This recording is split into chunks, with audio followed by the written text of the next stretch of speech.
So the article I chose to read for this week's article, or this week's discussion, was "The Joy of Cooking a Devil's Advocate Approach," and specifically, I want to talk about the one section about food fights and and kind of the questions I started to ask myself when I was read it over again, read it the second time. And the first part of that was the first paragraph talked about a fight with unfamiliar foods with a child, and actually the first couple paragraphs talked about how unfamiliar foods. I mean, people avoid making unfamiliar foods because or making foods that they may enjoy or that may be healthier because someone else doesn't like it. And I asked myself, have I ever encountered that kind of experience? And the first experience of not making a food because you're afraid someone's not going to like it. Um, I don't think I've ever done that. I think I've avoided some things that I know someone has said they didn't like, but I always like to try things, and I guess that just comes from my own experience of I try things, um, but I have seen this occur. I mean, I've experienced it third hand or second hand or third hand. I'm never my own. I mean, I don't have children, and unless you count the four-legged and furry kind, in which case you don't. They don't count. It doesn't count. But I don't have a child of my own, but I know people that have children or have spouses that just won't eat anything that's not a certain type of meal, not meat.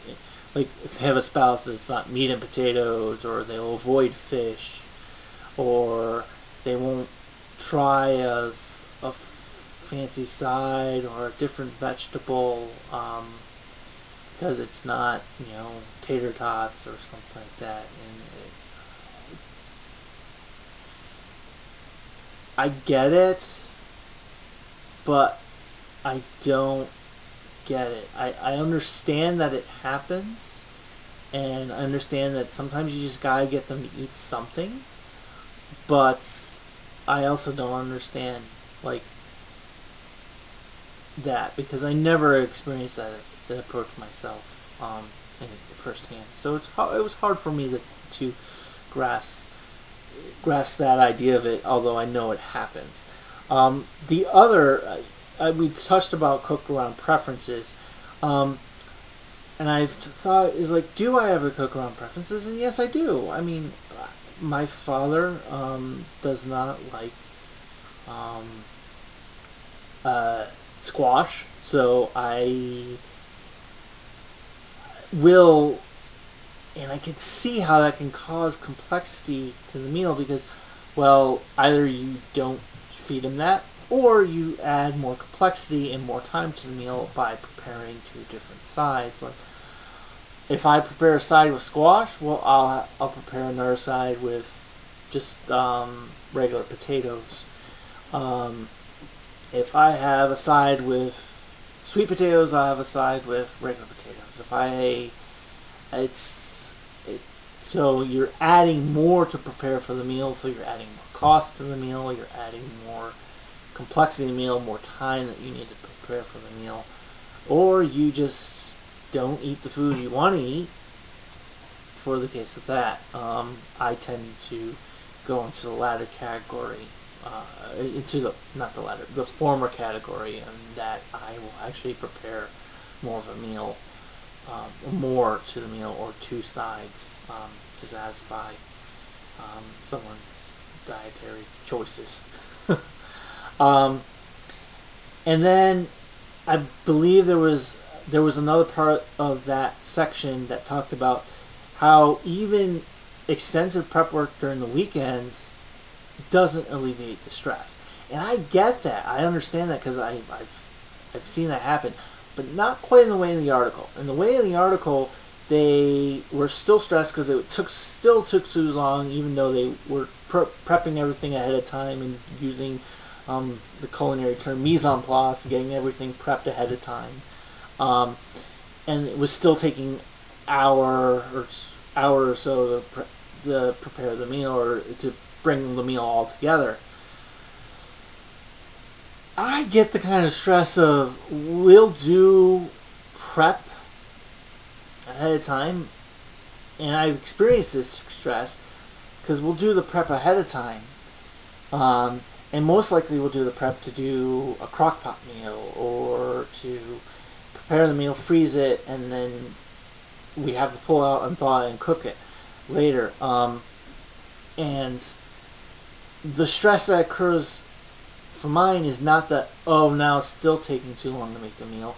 The stress occurs in that I forget that one crucial step in preparing the meal of taking the food out and putting it in the crock pot or taking the food out and letting it thaw and then doing that. So I get it. It, like, if you miss that one crucial step, that can cause, like, oh great, now what am I going to do? I have to come up with a meal without, and I've already done all this prep work and I just missed the boat.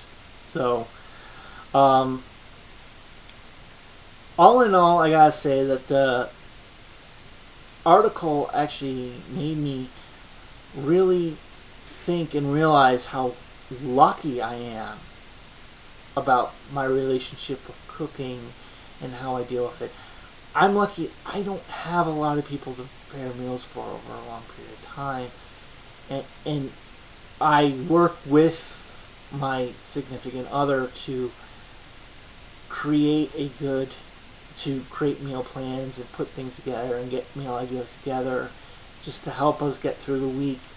And I find the stress really is in the prep part and figuring out what I'm going to eat rather than the cooking.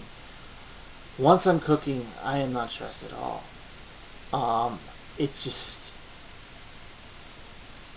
just a matter of motion and fun, and I enjoy it so much that I don't feel the stress.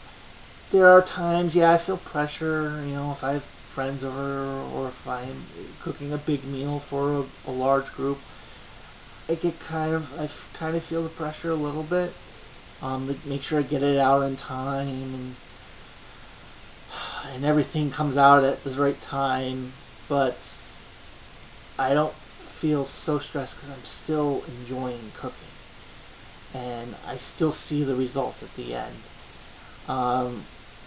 And so I just want to say, it just, the article, seeing all these